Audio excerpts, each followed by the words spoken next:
Ciri kemajuan dan ketidakbecusan pengaturan ya. Sedikit menjaga kelompok operasi ini kan berpikirnya agak anarkis. Ini yang perlu kita... bukan masalah itu, masalahnya orangnya emang kutukan aja udah.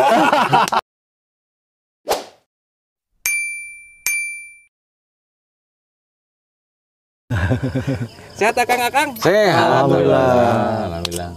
Ini dengan Bapak Profesor Sulaiman. Profesor Filosof. Hari ini dengan Kang Irfan Derajat. Seperti biasa, kita partneran terus kalau di podcast. Luar biasa. Dengan juga Kang Medi, jadi yang punya Perang Panjang Channel. Sekaligus Ketua Karang Taruna Kecamatan. Ya. Ini juga nggak asing di podcast ini sebenarnya. Udah berkali-kali beliau masuk. Nah, bintang barunya adalah Profesor Sulaiman. Jadi, karena Bapak Ketua udah sering masuk podcast, Kang Medi udah sering masuk podcast, saya juga sering masuk podcast. Gimana kalau kita cecer Profesor Sulaiman? Jadi pertanyaannya 3 nih. Pertanyaan dari saya, pertanyaan dari Kang Irfan, pertanyaan dari boleh sih ya. Siap. Siap. Aduh, luar biasa. Pak Prof. Ya, Prof sih itu. Prof seni, Prof seni. Iya. Udah berapa lama di Parung Panjang? Dari lahir tuh. Dari lahir. Iya, Oh, emang kelahiran asli, Parung Panjang. Ya, Parung Panjang. Gimana ngelihat Parung Panjang saat ini? Parung Panjang dari perkembangan dari dulu ya, dari kita besar, artinya setelah menyadari Parung Panjang itu seperti apa ya, itu tahun 75-an lah ya. Itu masih asri. Masih asri, penduduknya masih nggak banyak. Mobil juga sejam sekali paling kan. Tiba-tiba sekarang udah mobil per menit. Lewat ya. Jadi per detik malah. Kan gitu kan. Kalau sudah keluar truk tuh tronton ya udah depet-depetan. Ya mengganggu sih, cuman itulah apa namanya kemajuan ya. Ciri kemajuan adalah kemacetan katanya. Ciri kemajuan dan ketidakbecusan pengaturan ya. Udah ekstrim lah masuk. Baru mulai udah ada kalimat itu dikeluarin. Iya. Nggak tahu yang mana yang salah tuh. Nah, iya. Gitu. Tapi biasanya kembali kepada diri kita sendiri. Iya. Betul nggak? Iya. Kayak sekarang gini Pak Ketua ya, kadang-kadang kita punya motor di rumah ya kan. Jarak cuman ke beberapa meter cuman ke minimarket ya kan. Maksain Pak pakai mobil. Iya. Oh iya. Ya kan itu juga menimbulkan kemacetan. Oh iyalah itu kan gaya-gaya orang kaya baru ya. Iya. Orang kaya baru kan show ya. Punya mobil juga pengen diliatin ya gitu-gitu. Padahal kalau orang-orang di modern kan udah nggak pakai mobil Pak. Betul. Karena polusi ya. Polusi. Makanya saya dari dulu nggak beli mobil, nggak beli motor saya. Iya nggak ada duit aja. Aduh Pak Ketua, gimana Pak Ketua nih? Ada buat ceceran sedikit buat Profesor nih? Enggak, saya sedikit menjaga kelompok operasi ini kan berpikirnya agak anarkis. Anarkis Islamiyah. Anarkis, tapi satu sisi setiap ucap itu punya makna. Luar biasa. Tinggal tergantung bagaimana kawan-kawan yang mendengarnya itu menafsirkan. Kalau menafsirkan dari sisi yang positif akan baik. Tapi kalau menafsirkan dari sisi yang negatif juga akan jelek juga akhirnya. Oh, betul. Tapi padahalnya tergantung. Padahal saya yakin Prof ini tulus. Bahwa setiap ucap dan apa namanya ya dari kata-kata beliau itu mengandung makna gitu, mengandung makna untuk bagaimana memotivasi, menyemangati, membuat lebih baik saja, itu aja sih. Mudah-mudahan seperti itulah. Iya. Ya kan hanya Pak TB dan Allah yang tahu. Aduh, Kang Edi, gimana Parung Panjang sekarang? Mantap. Alhamdulillah. Ya itu tadi ya, bicara sekarang kan dari tahun 75, mungkin saya belum lahir Pak ya. Iya. Saya lahir 84. Memang waktu itu ya mobil ya, khususnya mobil-mobil tronton itu belum apa ya, masih jarang lah gitu. Masih jarang. Terus kemudian trotoar di jalan raya pun masih berfungsi ya. Masih berfungsi, ada trotoar, ada ini. Sekarang udah nggak ada lah gitu. Dan memang sih udah diambil alih jalan provinsi sekarang Pak ya. Ya. Jalan provinsi akhirnya ya apa ya? Ya gimana lagi ya? Kita hidup di Parung Panjang ini ya kita nikmatin aja. Ya kita bikin surga sendiri. Nah itu, ya, kita bikin surga sendiri. Dari ketidakbecusan tadi itu. Nah, betul. Entah Bogor, entah provinsi, kita nggak ngerti ya kan ya. Atau pusat bisa jadi ya. Bisa jadi.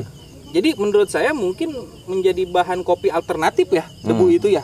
Bisa buat ngopi mungkin. Ya kan tadi terserah, kalau kata Tuhan kan terserah prasangka engkau gitu kan ya. Kalau misalnya neraka ini kita anggap surga, ya jadi surga kan gitu kan. Kalau surga dianggap neraka, ya jadi neraka. Jadi saya berusaha neraka yang ada di Parungpanjang ini, ya udah. Jadi surga aja gitu. lah. Tapi Bang, kali ini kan ini sebuah kondisi paradoks ya. Ya. Karena misalnya kita bagaimana juga ketika kita ini mungkin tidak baik buat masyarakat, buat lingkungan, tapi ini baik buat Indonesia. Nah, Karena Berarti Jakarta ini kalau ditutup di Parungpanjang di Bogor, pembangunan ini terhenti. Jakarta akan terhenti karena sumber-sumber material Jakarta itu dari Bogor. Nah, tinggal masalahnya apa kontribusi Jakarta Nah, buat Parungpanjang? Kan itu. Ini yang perlu Enggak, ini kita bukan masalah itu, masalahnya Parungpanjang emang kutukan aja udah. Nggak usah di. jadi kutukan yang terstruktural. ekstrim. Tapi kalau menurut saya tadi harus ada sebuah kontribusi dari pemerintah pusat yang mengeksplorasi di wilayah Kabupaten Bogor untuk bagaimana agar suasana dan kebahagiaan masyarakat Parungpanjang ini menjadi lebih baik lagi. Enggak, kontribusi yang benar bukan itu, Kang Irfan. Kontribusi yang benar itu adalah jalan tambang dan pemerintahan yang mengelolanya ya dari awal membuat jalan tambang. Ya. Tidak mengganggu masyarakat. Jadi kalau sekarang masyarakat diganggu terus dikasih kontribusi kan kayak apa ya? Yang bego siapa gitu? Iya, artinya jalan tambang itu bagian dari kebijakan pusat kan gitu. Ya, artinya mudah-mudahan itu keluar secepatnya karena selama ini perjuangan saya tahu saya Kang Randi udah berapa puluh tahun masyarakat Parungpanjang ini membutuhkan dan meminta ada jalan tambang. Atau kalau syukur-syukur jangan jalan tambang. Jadi tol tambang gitu kan sehingga tidak masuk di wilayah-wilayah masyarakat. Masyarakat hidupnya lebih happy, lebih sehat karena kan dengan polusi itu kan khawatir ISPA. Iya. Dan lain sebagainya gitu. Nah, saluran pernapasan. ini memang penting. Jadi mudah-mudahan tadi perhatian dari pemerintah pusat itu adalah bagaimana dibangun secepatnya atau dari provinsi dibangun secepatnya jalan tambang. Ini solusi terakhir gitu. Solusi utama malah sebetulnya. Tapi saya serem dengan kalimat Prof. Sulaiman ini. Dia mengatakan bahwa Parungpanjang ini udah hamil duluan, baru mau kasih tanggung jawab. Kan ini luar biasa, serem juga. Ya ada sebuah kebodohan lah di situ ya. Tapi daripada tidak sama sekali. Bener juga. Enggak, maksudnya kebodohan orang Parungpanjangnya apa emang Kutukan. pemangku kebijakan kan gitu kan? Atau bodoh semuanya lah gitu kan? Nggak tahu lah. Tapi kalau saya menyatakan bukan bodoh, tapi lebih saat ini mungkin ketidakpahaman Ya, kan akan hak-haknya masyarakat. Ya bodoh namanya itu. Ya. Bahasa halus saja. Saya lebih suka bahasa-bahasa agak kasar, aneh ya, kasar ya. Betul. Itu perlu kita biasakan juga di umum yang aneh-aneh itu supaya nanti terbiasa sehingga kalau udah diucapkan terbiasa kan jadi enak. Iya. Nggak tersinggung. Betul. Jadi gini Kang, saya lihat ya kayak Kang Medi muncul di Parungpanjang. Pak Prof. Sulaiman muncul di Parungpanjang. Benar kata Kang Irfan. Semakin tertekan orang, dia akan semakin bangkit. Iya. Pola pikirnya akan bertambah. Ya. Bagaimana terangsang hatinya, terangsang pikirannya. Nah, apakah wilayah-wilayah Kabupaten Bogor yang mungkin yang belum muncul orang-orang yang terhimpit gitu? Perlu disiksa dulu gitu. Iya, perlu disiksa dulu. Bisa jadi itu bagus tuh. Itu ekstrim sih sebenarnya Iya. gitu Kang Medi. Asiknya saat saya datang ke Parungpanjang itu yang saya temukan Pak Ketua. Nah, tadi teh ya Pak Prof. Sulaiman ini merangsang pikiran terus dari tadi. Iya. Ya, kita harus liar. Dalam artian positif lah ya. Karena kita nggak punya niatan untuk membunuh siapapun, tidak.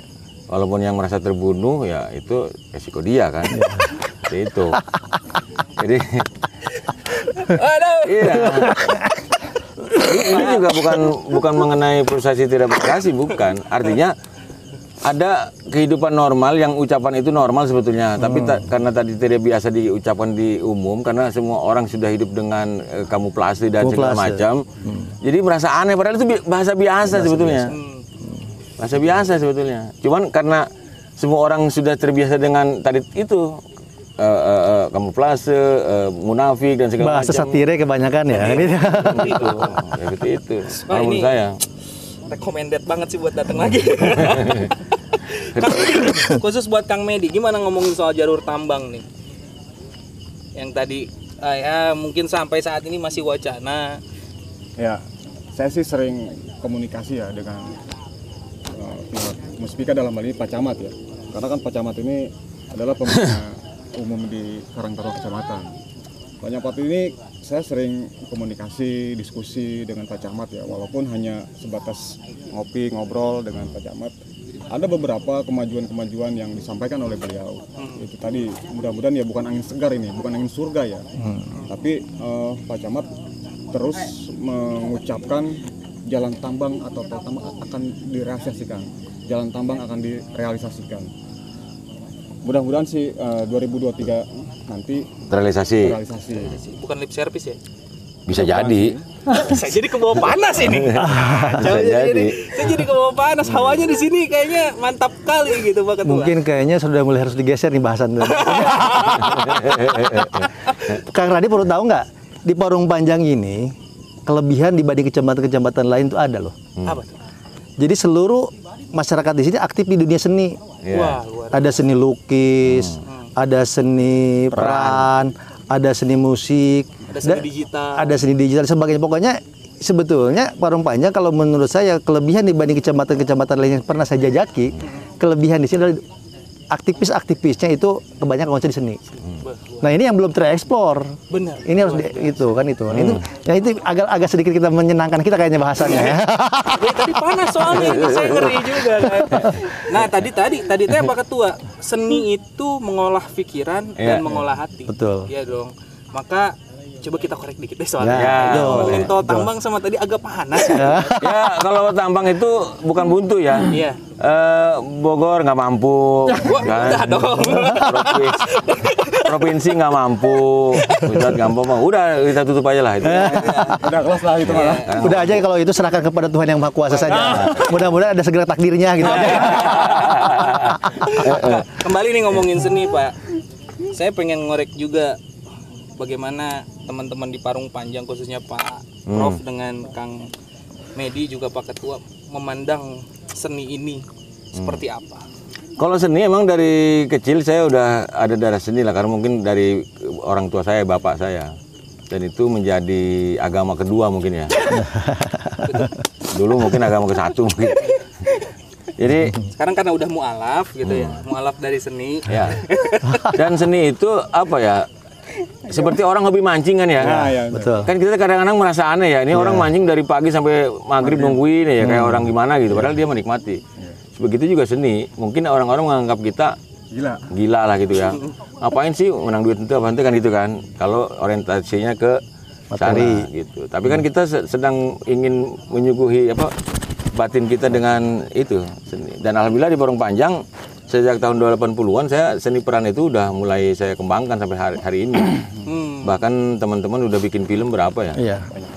Dari mulai pemainnya orang Parung Panjang, krunya orang Parung Panjang, editingnya sampai kita bikin di YouTube. Bahkan berapa sudah main sinetron, beberapa mungkin ada puluhan episode ya di sinetron, walaupun hanya peran-peran pembantu Ya, gitu, di sinetron-sinetron. Udah. Nah untuk Kang Medi gimana terkait seni ini? Ikut ya. Terpaksa. Jadi agama Langsung kedua. diklaim dong. jadi agama kedua saya. Jadi emang Kang, saya ini di seni itu senang ya, suka gitu. Apalagi hobi seni musik ya. Alhamdulillah di Kang Ule juga seni musik hobi, kemudian peran juga hobi. Ya sama-sama berdarah seni mungkin ini. Sama-sama berdarah seni. Dan waktu itu saya memang waktu pas kerja ya di PT swasta, waktu ada idol, saya juara 1 Kang. Wah, Juara 1 solo. Iya. Alhamdulillah tuh. berarti suaranya ini dong bagus. Ya tergantung jurinya lah. Beda tipis sama Ariel sih, tahu saya. Ini tergantung jurinya, berarti ngomongin tergantung selera nih. Ya kan kalau lomba kan nggak ada yang hebat Pak. Iya. Kalau jurinya rendah kan juara dia. Aduh. Nah ini Kang, ini sejarah seni musik nih ya. Sejarah seni musik ketika itu ada festival band di Tenjolaya Kang. Tahun 2015 ya Ketua ya.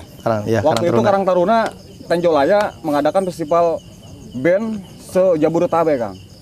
Alhamdulillah dari Parung Panjang ngirim 2, juaranya yang dapat 1 yaitu Solomon Band, Iya. juara kedua. Solomon Band itu ya lahir di itu tadi. Alhamdulillah semenjak ikut festival di Tenjolaya. Oh langsung naik. Langsung harusnya juara 1. Iya. Cuman karena waktu itu juara 1 harus dari wilayah situ ya. Iya. Jadi kita kedua. Panas. Langsung ke Pak Ketua nih. Pak Ketua, ini ngomongin seni kalau sekarang. Iya. Kalau saya ngelihatnya bahwa seni itu adalah manifestasi dari tauhid. Ya. Wah, ini benar ini. Iya, dia tidak terlihat tapi bisa dirasakan. Ya. Nah, bagi Pak Ketua nih, seni seperti apa? Sarwa penjeng saya tuh bisa nyanyi. Ya, bagi saya seni itu boleh dibilang salah satu metode relaksasi juga Nah, ya. benar itu. Mantap. Jadi di situ juga sebetulnya kalau Akang bicara tauhid, dari seni juga kita menemukan juga Tuhan sebetulnya. Ya. Kan gitu. Karena Tuhan itu ada di mana-mana kan gitu. Di seni ada Tuhan, dimanapun ada Tuhan. Termasuk ilmu semua kan ada sebetulnya hakikatnya adalah dari Tuhan juga. Sehingga kita menikmati seni musik, seni peran, segala macam, memang itu sebuah keindahan ya. Yang memang sudah Tuhan suguhkan dan kita harus nikmati juga kan gitu. Disitulah kita melihat bahwa oh Tuhan itu maha pengasih, Tuhan itu maha penyayang, memberikan keindahan di dunia ini. Sehingga kita menemukan kalau bahasa Medi itu bahwa kita seakan-akan ketika melihat seni itu kan sedang di surga saat itu. Betul. Gitu. Spirit. Gitu ya, gitu. Di dunia yang fana ini gitu kan. Tapi kalau kita bicara hakikat, bicara tauhid, ya semua apa yang ada di kita itu bicara seni itu adalah semua yang Tuhan berikan kepada kita dengan segala keindahannya itu yang harus kita syukuri. Dan tergantung kita menangkapinya. Tergantung kan, menangkapinya. Kalau menangkapinya rungsep ya rungsep. Rungsep, betul, Seperti itu. Terakhir deh Pak, Ya, tadi kan udah panas agak adem nih. Gimana kalau panas adem kita gabungin? boleh. Nah, maksud saya pertanyaan saya adalah apa yang bisa masyarakat Parung Panjang lakukan dengan mengkolaborasikan seni juga siklus tambang. Kalau apa ya, kan suasana yang kita ciptain ya. Iya.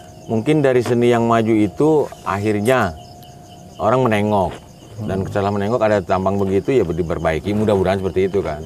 Bahkan saya dulu punya rencana itu, kenapa kita perumahan besar aja masuk ke Parung Panjang lah. Ya. Kalau perumahan besar masuk pasti jalan tambang nggak ada. Kenapa? Karena kan perang di lawyer itu kan. Ya. Nanti kalau perusahaan besar kan pasti menang itu. Ya. Nah, itu. Nah ternyata belum masuk Pak. Belum masuk ya. Tapi dengan seni mudah-mudahan orang nengok Parung Panjang semua, ketika mau Parung Panjang kesulitan akhirnya diperhatikan juga gitu. Ya. Luar biasa. Itu yang bisa sebutnya dinyatakan lewat seni dan siklus tambang. Iya, ya. Betul. Gitu. Kang Medi?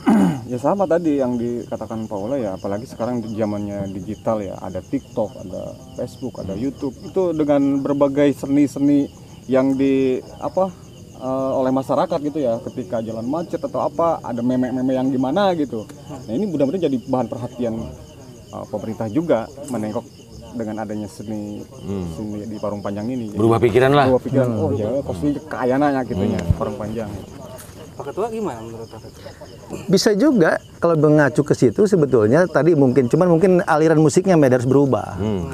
Kan kalau Medi sementara ini pakainya ngepop ya. Ngepop sama dangdut. Terkesan bahwa mereka happy sebetulnya.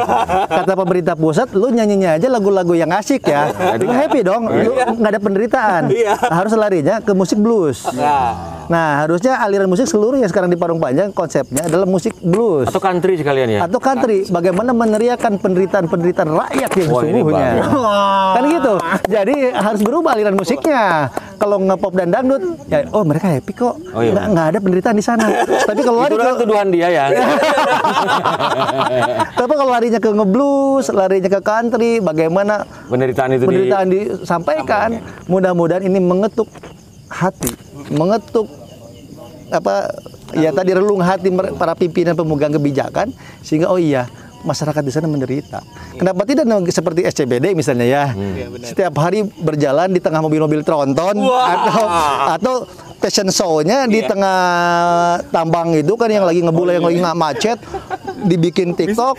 Ini menarik juga. Kenapa nggak diadop? Tapi yang pasti selama kita perjuangkan adalah hak rakyat untuk bahagia. Tapi ada solusi yang lain. Apa tuh? Nah, kepemimpinan harus diambil oleh anak muda. Itu. Ini dia. Kan? Jadi yang pemikiran tua yang sekarang yang tadi itu nggak becus itu, ya kita buang aja, singkirkan. Pemikiran kolot. Anak muda mungkin lebih ekstrim lagi kan, udah bangun aja kan gitu, nggak hitungan. Kalau sekarang kan hitungan. Ini sudah menular sepertinya ya. Jadi semuanya panas, provokatif ini. Enggak. Oh itu kan tergantung tafsir ya. Iya, tapi sebetulnya tadi mana baiknya adalah apa yang menjadi disampaikan oleh Pak Prof itu adalah ini semua adalah penyampaian refleksi dari penderitaan rakyat kan. Oh iyalah, itu kalau aja udah. yang hebat kan nggak baperan dong. Iya. Dan wajar. rakyat ini harus dilayani dengan baik. Iyalah. Setiap rupiah yang sekarang dieksplorasi oleh pemerintah sebesar-besarnya harus adalah untuk kesejahteraan rakyat. Ya. Itu. Pak Medi, luar biasa ya. Dan mudah-mudahan ini semuanya beragama, itu aja. Ya. Saya takut. Wah, biasa aja. Normatif ini. Biasa aja. Normatif tidak senormatif kemarin. Maksudnya beragama apa nih? Itu gimana itu? Ya, tidak kacau. Tidak kacau. Pola pikirnya, kehidupannya. Kalau masih ya susah kita. Ya. Makanya saya bilang tadi anak muda lah ambil alih lah. Ambil alih kekuasaan. Luar biasa. Mau dari bawah kabupaten provinsi pusat nggak apa-apa, nggak ada masalah. Emang tabu kita kan nggak jadi masalah kan? Betul. Orang berkuasa pasti harus diambil alih kekuasaan orang lain, kan biasa itu. Betul. Tinggal mereka bisa mempertahankan apa enggak atau memperbaiki kan begitu. Siap. Iya. Kalau saya terkait dengan itu no comment. Ya. Teman-teman, seperti makin malam makin panas. Bagaimana kita sudahi saja dulu? Karena kalau semakin panas, nanti ada yang telepon. Jangan lupa Jangan lupa. Oh iya, Subscribe juga. like, share, komen. Punya channel juga lupa saya. Parung Panjang Channel. Parung Panjang Channel. Ada film-film Parung Panjang juga di Markocak TV. Markocak TV. Jadi Parung Panjang ini yang tadi saya bilang semakin tertekan masyarakat, cara berpikirnya semakin maju. Maka yang saya harapkan adalah banyak-banyaklah pemerintah menekan masyarakat. bisa jadi itu adalah pelarian. Dari kehidupan nyata. Oke. Iya. Kita udahin dulu nih, makin panas nih. Jangan Iya. lupa like, komen dan subscribe channel Parung Panjang. Parung Panjang Channel. Parung Panjang Channel juga. Markocak TV Channel. Kocak TV Channel juga. Dan Terus Irfan Derajat Channel. Derajat Channel. Itu yang paling utama, Irfan Derajat Channel. Ya kan? Itu yang paling utama. Karena apa? Kalau kalian pengen ngelihat konten-konten Dan lebih panjang lagi ya. berkualitas dan lebih panjang lagi dan pengen tahu nih lebih dalam terkait Parung Panjang, ya kan? Dengan bahasa rakyat. Ya. Like, komen dan subscribe. Mangga. Assalamualaikum warahmatullahi wabarakatuh. Waalaikumsalam warahmatullahi wabarakatuh.